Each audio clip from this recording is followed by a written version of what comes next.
Hey everybody, I'm Kim Bourgeois Landry. I'm the Wonky Quilter. Glad to have you here with me today. I am a mask sewing fool.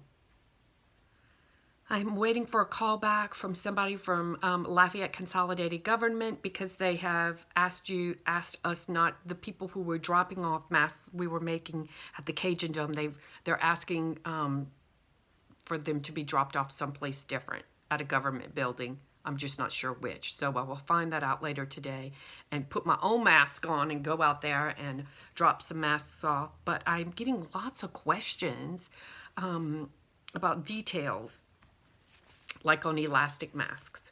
How long to cut this? A lot of people are saying 6 to 7 inches. I'm thinking that that's too short. I'm hearing, well, online, I'm not talking to any nurses personally or doctors or, healthcare professionals or even people, but I think the healthcare professionals, I've heard a few times that the backs of their ears are getting torn up. So that's a place that's not accustomed to a lot of friction right there, So I'm cutting 11 inches. And yes, if you are still using elastic, congratulations that you have all this elastic. And 11 is quite a few inches more. But you do have to put the two ends together and tie it. So really, that's a good solid inch right there with the knot. It might even be a little bit more than an inch right here. But it will be easier for them if they're too big at 11 inches and then, you have a knot in it. It'll be easier for them to put another knot in it and make it tighter than it will be to try to make it longer, okay? So also, when you're doing this, you may want to, I'm using the measurements that came from Seth Hacker's very first mask like this. And it was 9 inches in width and 12 or 14. You think I would remember that? 14 in length, okay?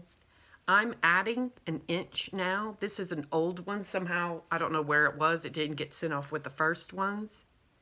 An inch longer because men's faces. See, and I don't have, well, I do have a large face now. I've got all this fat on me, and by the time you tuck these up under to get your elastic to fit in here, it becomes way shorter. So I am adding an inch. I'm adding an inch. So I'm doing them 10 inches wide and 14 in length. Then you fold it in half. I put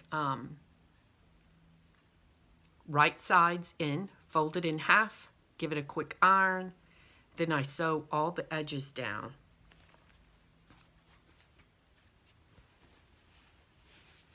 Okay, put all the edges together. Oh man, I picked a bad example. See, that's another thing about the batiks. You can't tell what's the wrong side. Put the ends, the correct side, the pretty side of your fabric facing each other. This is for non-sewers. Sew all the edges of your fabric together, except the open side. Leave that open for now. Sides, bottom where the fold is, just leave 1/4 of an inch on the edge of the fabric and sew straight lines. Back stitch, whatever you do, back stitch. In quilting, we don't back stitch very often because we're not going to be washing these things a bazillion times. These things will be washed. So before you end a seam, back stitch quite a few, a couple of times, so that as this mask gets used over and over and washed and washed and washed, it will hold up. Do you know what I'm saying? Let's see, what else? Once you have that done, reach into the open side, turn it inside out, get your little corners poked out like that, looking real nice. Give it a good iron. Get it crisp looking. Now just use your own judgment. You can make 3 pleats starting at the bottom. Just make sure all the pleats are going in the same direction. Do you see this? They're going in the same direction. I made mine going up. Okay. When you get to the top, after you've pleated it down, sew, go very slow on your machine. Because anybody who knows how to sew is going to say, God, you're being so ridiculous. But if you have not been sewing every day, I'm going to give you the information that I needed somebody to tell me before I broke my dang needle. Because this is 2 layers of fabric. And then when it's folded over right here, that's 2, 4, 6 layers of fabric. And then it keeps going and it keeps going. You have to go slow. Just hold it down, or you can pin it. Just go over it once. Not with the fold in it. Just go over it once with the raw edge. Oh, like this one. Like this one. Just leaving a raw edge. See, this is all open. Does that make sense? One raw edge. When you were ready to put your elastic in it, this one, of course, is done with ties. You're going to want to lay your elastic on it and fold it.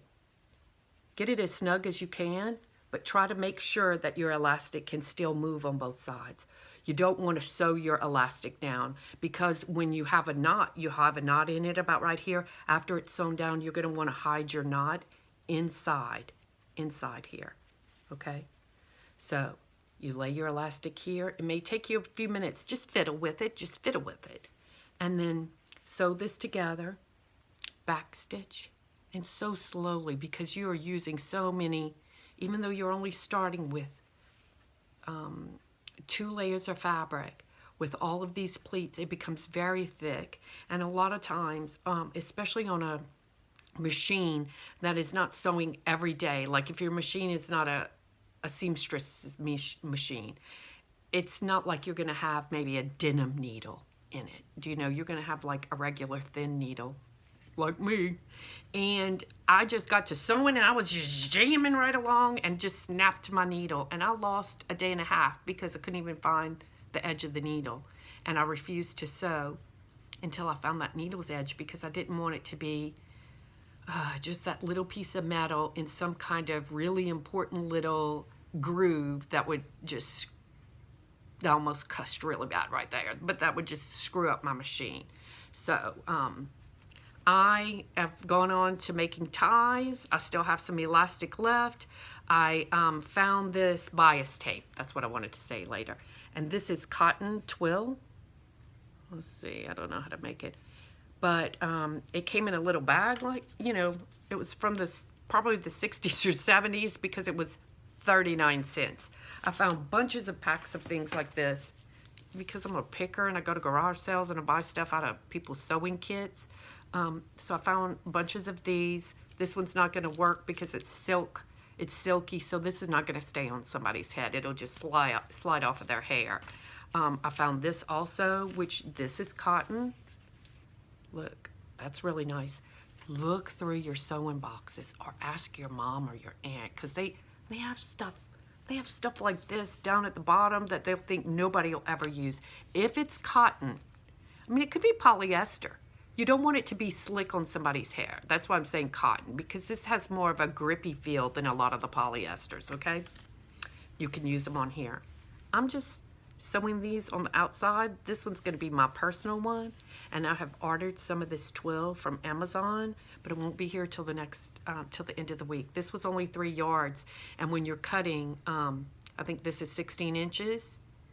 Again, it's better to give them more. You don't know what size head the person is going to have. It's better to give them more than not enough.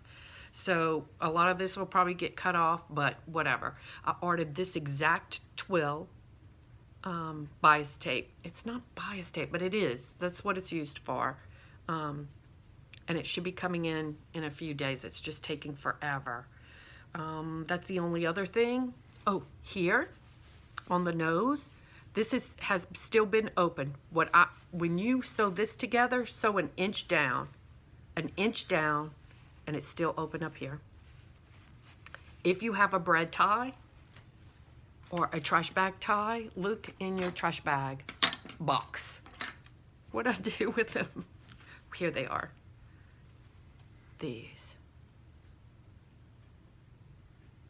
These are not paper, they're plastic coated.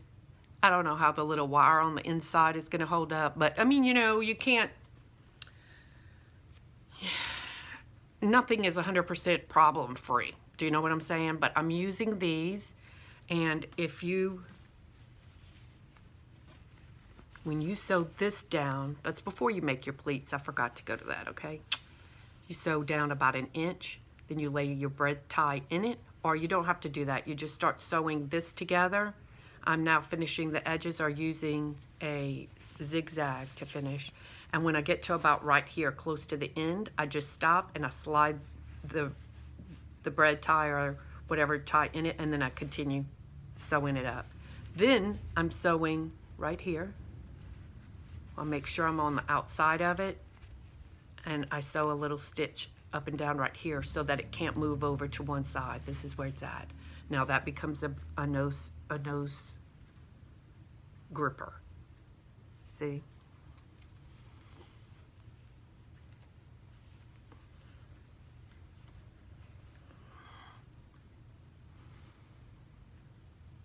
This works out real good.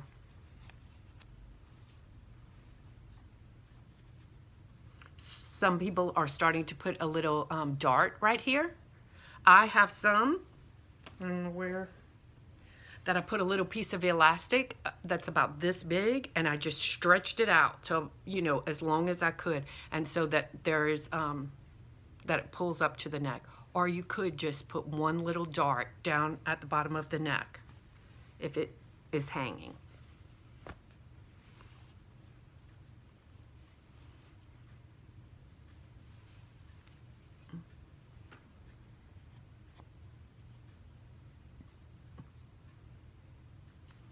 Comme ça.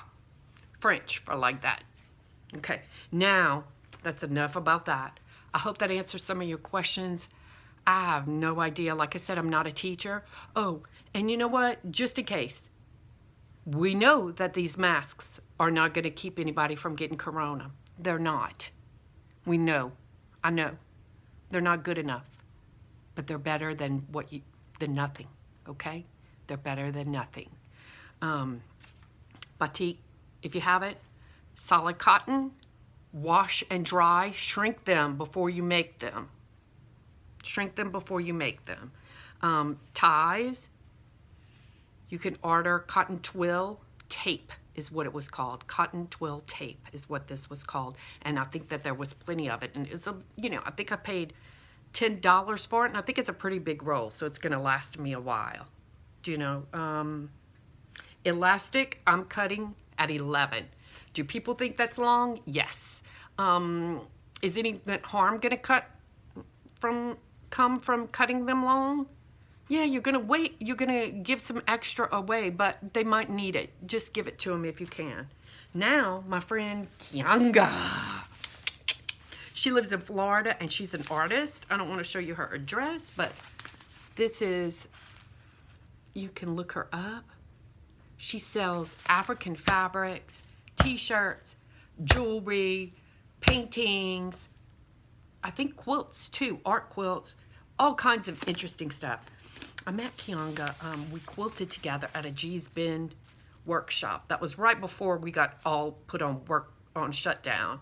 I mean, if we knew now what we knew then, none of us probably would have shown up. But we showed up, and there was only just a few cases in the United States, and it was like in Washington, you know. The cruise ship with all the people on it that came into shore, I think in California, they weren't on shore yet. You know, it was just, everything seemed okay at that time. We all kept our distance from each other almost naturally. All of the women who were at this seminar, it seemed to draw people who are interested in the arts, people who were culturally aware, people who, I don't know, were just cognizant of their surroundings and their footprint on the earth. I think we all, just by nature, we all sat together, but we tried not to get on top of each other. The Gray Conference Center in Canton, Mississippi, and Ann, thank you, Ann, so much. We had a blast. We had like 6 or 7 foot tables. We each had one. We were in a chapel, and we each had a 6 or 7 foot table. So we were like all probably 10 feet apart from one another, because there'd be about 3 feet between tables, so that there was a walking, you know, and there was plenty of room, and it was really good. Well, that's where I met her. She sent me, I'm not even kidding you. She sent me the featherweight that I've been looking for. She was like, girl, I got an old one like that. I need to figure out how to, before she said anything, I said, you need to figure out how to sell it to me. That's what. And like 3 days after I got home, I got a text from her saying, it's coming. And, you know, anyway, you know, I don't know what to say about that, except she is getting her jewels in her crown, I'm telling you, because I have been searching for it. So I bought some fabric from her, not just for as a thank you, because her fabric was beautiful. She wore wraps on her head, and she had the coolest jewelry. The whole time I was like, look at her, she's a queen. She is. And my fabrics came in. It was very reasonable. I bought two fat quarter packs. I don't want to quote the price to you in case she changes it any moment or something, but very reasonable. It was 5 fat quarters of these beautiful African. Oh, I must have ordered more than, huh? Oh my gosh.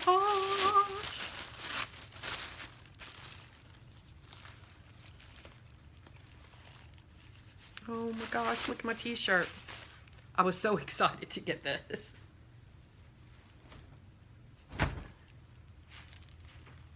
Isn't she beautiful? I want to make like a quilt of a face like this.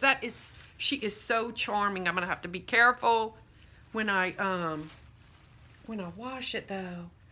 Should have ordered one size bigger. Kianga Art. This is from 2017. So beautiful. I'm excited about this. Wait till you see her fabrics. Oh my gosh. Fat quarter number 1. Fat quarter set number 2. Look at that. Oh my gosh, I'm so excited. And fat quarter set number 3. I thought I'd only ordered 2. I'm gonna have to check.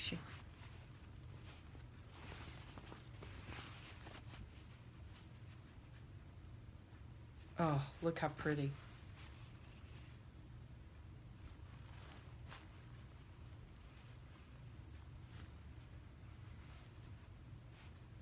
These are vegetable dyed? Really? Vegetable wax.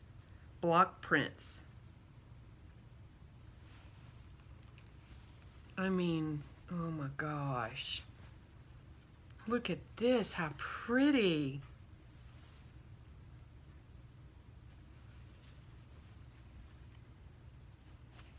Oh, I have to make something special. I can't tell you how much I love these.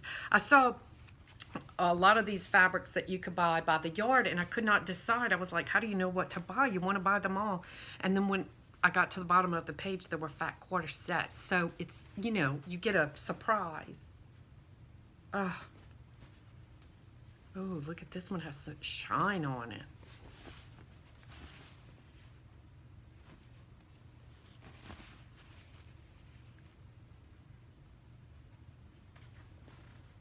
I might have to get this one because I would like to have this whole round circle.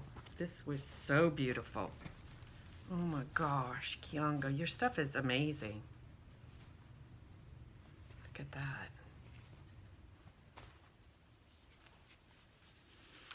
Oh, the color. Look how beautiful. Aren't these beautiful? Kianga Art. She has a website. Ooh, I mean, I keep thinking this one's my favorite, but man, the colorway on here? What?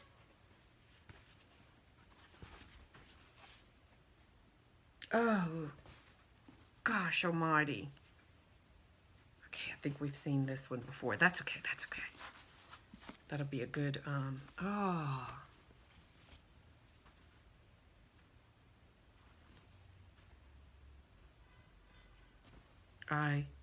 Maybe this one's my favorite. I love this.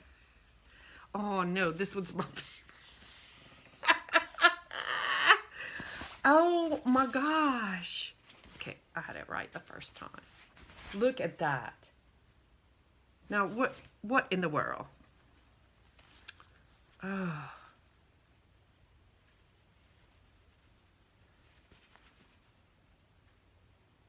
I mean, I kind of want a skirt made out of this. I wonder if the shine stays on it after it's washed. I can't wait to see. Wax block prints. Okay, this is my new favorite. I don't know what to say. Kianga! Oh, maybe this one.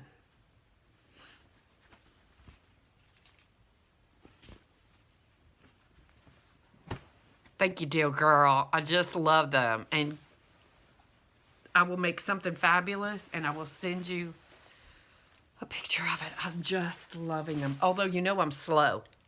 She saw firsthand. They all made quilts like this and I was just making little blocks. So anyway, I want to leave y'all today with something that's going to just cheer you up.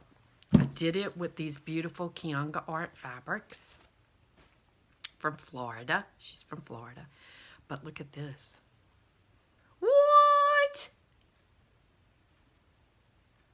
I was just getting strips, just general strips that I've bought pieces of and da-da-da, organizing them. This isn't all of them, but this is in a nice box, okay?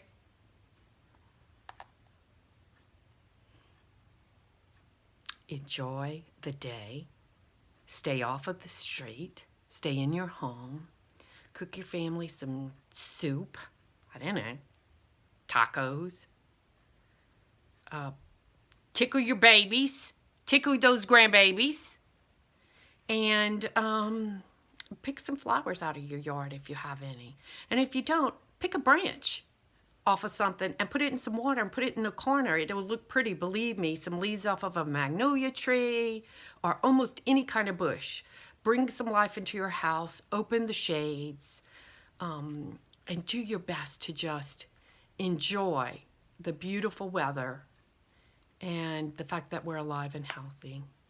Okay? Prayers to everybody who needs them. Love and light. Kim Bourgeois Landry, the Wonky Quilter. Subscribe. Okay, bye.